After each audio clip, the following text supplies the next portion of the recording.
T'es-tu déjà demandé comment ta peau se répare lorsque tu t'érafles le genou ou comment un bébé devient un adulte? Cette transformation compliquée commence au niveau microscopique dans tes cellules.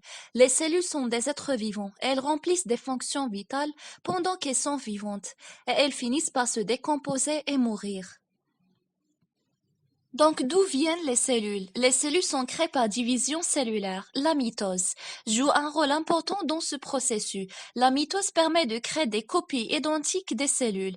Elle permet notamment de créer de nouvelles cellules cutanées pour remplacer les cellules mortes de la peau. Autrement dit, la mitose, c'est un processus de division cellulaire qui aboutit à la production de deux cellules au patrimoine génétique identique. Mais avant la mitose, les cellules passent par une interface. En fait, l'interface dure environ 90% de la vie d'une cellule. Cela ne laisse que 10% pour la mitose.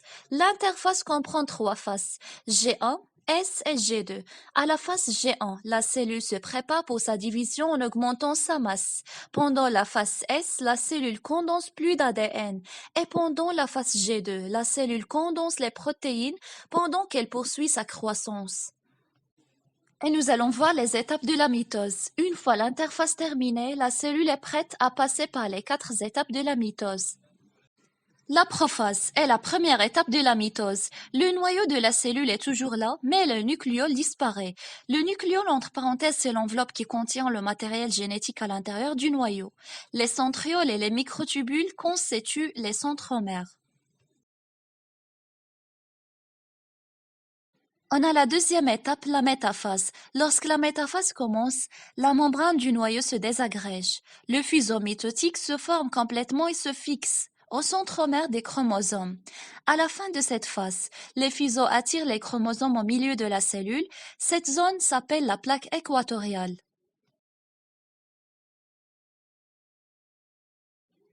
On a la troisième étape qui s'appelle anaphase. Pendant l'anaphase, le fuseau mitotique se contracte. Les deux moitiés des chromosomes, soit les chromatides, s'éloignent l'une de l'autre. Cela crée des chromosomes filles. Donc les microtubules éloignent les chromosomes filles les uns des autres. Et vers l'épaule, par conséquent, la cellule commence à s'allonger. Donc, on a la dernière phase qui s'appelle la télophase. Pendant la télophase, les chromosomes filles atteignent les pôles opposés de la cellule. De nouvelles membranes nucléaires commencent à se former, une à chaque pôle. La cellule continue de s'allonger et se rétrécit au centre. Les deux ensembles de chromosomes commencent à se dégager. Donc, à la fin de cette phase, la cellule est partagée en deux nouveaux ensembles de matériel génétique.